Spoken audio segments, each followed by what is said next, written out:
I want to say one thing. There is very little people that I have utmost respect for. And I'm not saying this to brownie point or anything because it makes no difference to me. I'm that cut and dry. Lamont is only one of maybe a handful of people, 5 people, that I have the utmost respect for what comes out of his mouth. And you got a great teacher.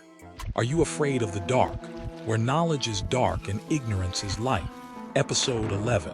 In this episode, you will see that Thomas' professional teachings are not just his own theories and interpretations, but rather his teachings have been ran through the professional circles, and amazingly, without any professional background in financing. Thomas has been affirmed and approved by the top professionals in this field. Here is episode 11 of Are You Afraid of the Dark? Lamont is only one of maybe a handful of people, 5 people, that I have the utmost respect for what comes out of his mouth, because I have run his thing through the magnifying glass, through the telescope, through the qualifying lens, and I've double, quadruple checked everything that he says. Not that I was telling him that I was doing that, but I am just that type of untrustworthy individual that I do not trust people. And people have to show me beyond a shadow of a doubt, beyond any type of any thinking, that they're trustworthy of what they say. And you got a great teacher. Historical, unbelievable, amazing. Y'all, this is not no conspiracy. I did not know I was being fact-checked. Troy would throw some out there and be like, yeah, talk to my lawyer friend from Morgan & Morgan, and he said that agreement was, very nice. Morgan & Morgan, I see him on the commercials all the goddamn time. What hit the nail was, and I was like, y'all, I think the note is the, and the deed of trust is akin to the. Troy, hey, you're absolutely right. Talked to my securities buddy. He said that's exactly what I was like. Oh, I did not know Troy was fact checking me. That's the whole thing. I didn't know what the hell was going on. That language is absolutely coming from a top litigator. You do not do Yes! those cases. I just met with my SEC attorney about 2 weeks ago, and he was talking about your suit that you had put together, and he said, I cannot even describe to you your friend, whoever he is. He said his documentation is fabulous. He said it's off the charts, and he says, whoever you're hooked up with the right crew. Now, Lamont, don't get big, right, brother? I'm just so honored and humbled. Nah, hell nah, bro. That's humbling, man. I came out the dirt with this, man. He was third in the SEC, and he moved up to the cross-reference person between the Trump administration and the SEC. Yes. So he's the go-between between those two guys. Oh, God. Yeah. Do you know how I used to treat you right in the beginning? Yeah. I treated you like 150 of the other gurus that ended up smoking and calling them out with case law, and you're the only one that stood the test of time. I welcome it. He used to ask a lot of questions in the beginning. Nah, this ain't a person. Listen, I've been in college before. I've been around people before. People who are sharp on it ask questions. I treated you like an opponent deposition, man. I'm sorry. I told my wife, you trying to see if I really know what I know. Any cards close to his chest. Because it's not asking questions itself. He was asking questions in a very meticulous way. I want to see if you know the answer rather than can you give me the answer. I wanted to do stuff that would trip you up once I know the answer from my friends. It's reverse psychology. I wanted to make sure that you know what you know. But what did I tell y'all? They're gonna really see if you know what you know. It don't take long for them to know if you really know if you know or not. 2 weeks ago, I asked my attorney buddy when we was at the golf course and I was driving in. Right. I asked him, I said, how many cases did you prosecute and how many did you lose? And he was 9,700 to 0. And I believe it. You know what I always see when the SEC jump on your line? SEC has reached a settlement. Such and such agrees to pay. And the great thing about him is that he was a ambulance chaser part of the family, the Morgan family, and he's already prosecuted over $5 billion in successful returns, and that was his half. $5 billion, man. So think about it, y'all. That man has way more experience than me. That man knows way more than me. That man is an SEC attorney. These mother lovers are different. They're the watchdog of all these finance and trade. They're the watchdog of all it. So to have one of their own that's decorated as him to be like, yeah, he's legit. Y'all, huh? No, honey, there is no way. Me coming from nothing to be like, yo, he's legit.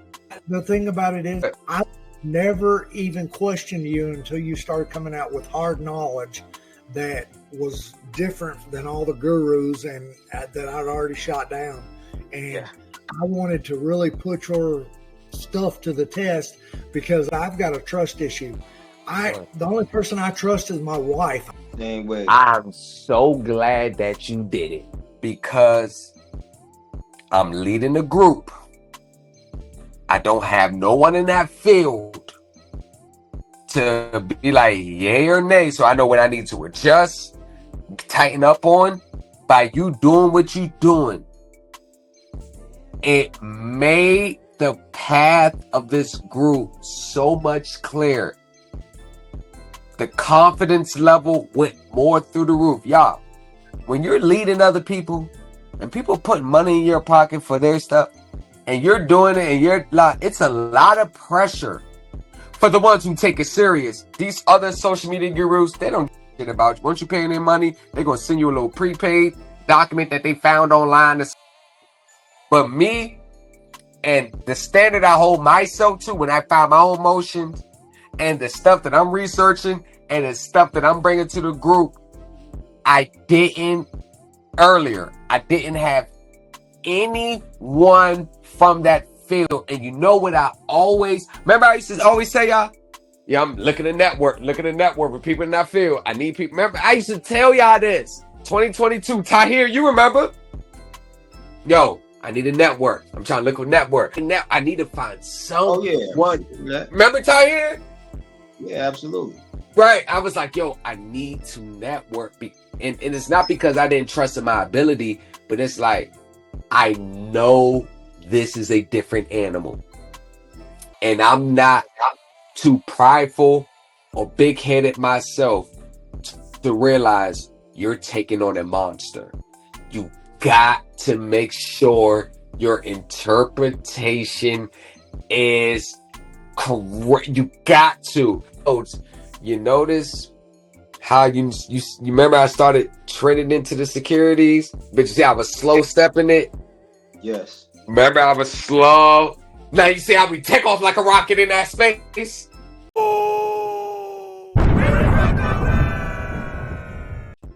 That's based on the professional confirmation. When I said y'all, I think the deed of trust is akin to, in the note, is akin to when Troy interjected and said, you are absolutely right, because I asked my securities buddy, lawyer friend about it, and he said that is exactly what it is. Troy, you might as well should have strapped the rocket on me and ignite the fuel. This is not your typical Wall Street story. This is Lemont Thomas, the founder of the Yield Culture Empire and the Supreme Elite Team. No law degree, no background in securities, no formal training in accounting or securitization, just raw intellect, relentless study, and a mind built for systems. And yet, his motions and briefs have passed the scrutiny of one of the most respected SEC attorneys in the Morgan and Morgan family, an attorney who's recovered over $5 billion in fines and returns for the SEC itself. Troy, a Series 7 securities broker and licensed day trader, didn't just take Thomas's word for it. He tested him. Every answer Thomas gave was first vetted by Troy's SEC attorney friend. And Thomas passed every time. No fluff, no citations or SEC forms. Just substance, just strategy, just truth. Troy doesn't trust easily. He's seen too many talk slick and deliver nothing. But Thomas, he's one of the few whose words Troy respects. Because Thomas doesn't just teach, he rewrites the playbook. His motions aren't recycled templates. They're tactical blueprints, built from first principles, built to win. And while fake gurus peddle surface-level jargon, Thomas's work moves in silence, respected by top litigators, feared by institutions, and impossible to replicate. Because what he covets isn't clout. It's clarity, it's legacy, it's leverage. This isn't about credentials. It's about conviction. And Thomas, he's already proven what the system never saw coming. This is what separates our group from anyone else. Because if we had more people fact checking these teachers in real time what they saying, a lot of these teachers wouldn't be getting away with that garbage that they're spitting.